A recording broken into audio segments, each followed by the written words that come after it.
آج ہم کردار سے عاری ہیں، آج ہم اخلاق سے عاری ہیں، یوں کہیے کہ آج ہم غیرت سے خالی ہیں۔ انما المؤمنون اخوہ، مسلمان بھائی بھائی ہیں، اور مسلمان کا جسد واحد، ایک جسم کی مانند ہے۔ آپ کے انگوٹھے میں درد ہو، ساری رات چین نہیں آئے گا، آنکھ بھی روئے گی، پورا وجود بے قرار بے تاب ہوگا، درد کی شدت پورے جسم میں محسوس ہو رہی ہوگی۔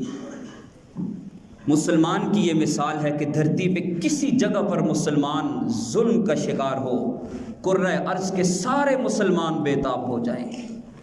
کہا تھا چبھے کانٹا جو کابل میں، تو ہندوستان کا ہر پیرو جواں بے تاب ہو جائے۔ اخوت اس کو کہتے ہیں، چبھے کانٹا جو کابل میں، تو ہندوستان کا ہر پیرو جواں بے تاب ہو جائے۔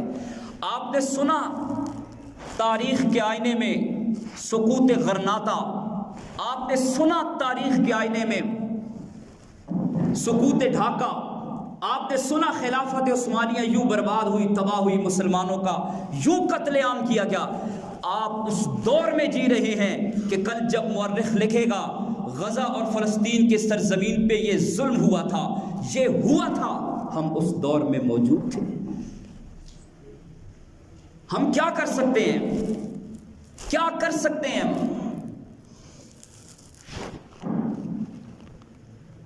فلسطین نے انبیاء، محدثین، فقہاء، علماء اپنی گود میں پال کر امت کو دیے ہیں۔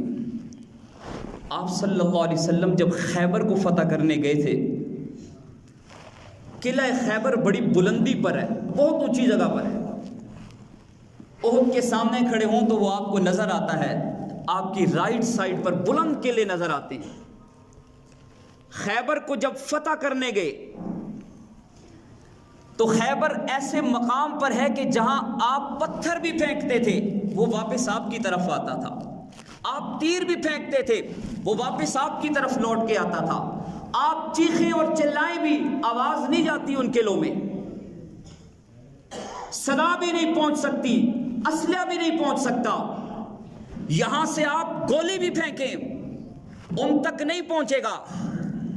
یہود جس طرح کل ظالم تھے اس طرح آج بھی ظالم ہیں، جس طرح کل محمد الرسول اللہ کے مقابلے میں تھے آج ان کا نام لینے والوں کے مقابلے میں ہیں۔ کل انبیاء کو قتل کرنے والے تھے، آج انبیاء کا نام لینے والوں کو قتل کرنے والے ہیں۔ آپ نے کیا کیا وہاں؟ آپ صلی اللہ علیہ وسلم نے فرمایا کہ کھجوروں کے درختوں کو کاٹ دو، اس قلعے میں معیشت کا بائیکاٹ کر دو، اندر کوئی چیز جانے نہ دو، معیشت کمزور ہوگی، کھانا پینا بند ہوگا، یہ لوگ خود آئیں گے باہر جنگ کرنے کے لیے۔ آپ صلی اللہ علیہ وسلم نے ان کی معیشت کا بائیکاٹ کیا، آپ صلی اللہ علیہ وسلم نے ان کی کھجوروں کے درختوں کو کاٹ دیا۔ آپ کیا کر سکتے ہیں؟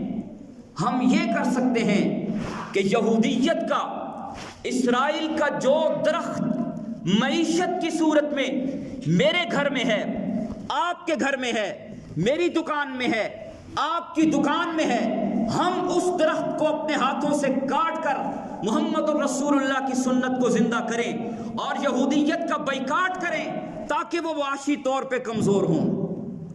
ایک ساتھی نے کہا کہ اس سال 10 لاکھ لوگ حج کرنے کے لیے گئے، اور وہاں پہ انہوں نے گڑ گڑا کر یہودیوں کے خلاف بددعائیں کی، کفر کے خلاف بددعائیں کی۔ اسرائیل نے جواب دیا کہ 10 لاکھ کی جگہ اگر آپ 20 لاکھ بھی آئیں گے تب بھی ہماری چیزیں بکیں گی، معیشت ہماری مضبوط ہوگی، فائدہ ہمیں ہوگا۔ وہ آپ کی عبادت سے نہیں ڈرتے، آپ کی نماز سے، روزے سے، تلاوت سے، حج سے، عمرے سے خوف زدہ نہیں ہیں۔ اہل کفر صرف اور صرف آپ کے جذبہ جہاد سے ڈرتا ہے، اہل کفر کو صرف اور صرف آپ کے جذبہ جہاد سے خوف ہے۔ وہ چاہتا ہے کہ مسلمان نمازی بنے، مسلمان ساری عبادات کرے، جہاد نہ کرے۔ ہم ان کی معیشت کا بائیکاٹ کر کے انہیں کمزور کر سکتے ہیں۔ ہمارے گھر میں جو صابن استعمال ہو رہا ہو، ہمارے دکانوں پہ جو کولڈ ڈرنک استعمال ہو رہے ہیں، جو یہودیت کے ان کے ایٹم ہیں ہمارے گھروں میں، ہمارے ملک میں، ہماری دکانوں میں ہیں، ہم ان کا بائیکاٹ کر کے انہیں معاشی طور پہ کمزور کر سکتے ہیں اور اللہ کے حبیب کی سنت کو زندہ کر سکتے ہیں۔ اس کے علاوہ آپ آواز بھی اٹھائیں، آپ کی چیخ و پکار اور صدا بھی ان تک نہیں پہنچے گی، آپ کا اسلحہ بھی نہیں پہنچے گا، کچھ بھی نہیں، آپ کا پتھر، آپ کا تیر نہیں پہنچے گا جیسے نہیں پہنچ رہا تھا وہاں آمنہ کے لال نے بائیکاٹ کیا تھا، یہاں ہم کریں گے، ارادہ کرتے ہیں انشاءاللہ تعالی۔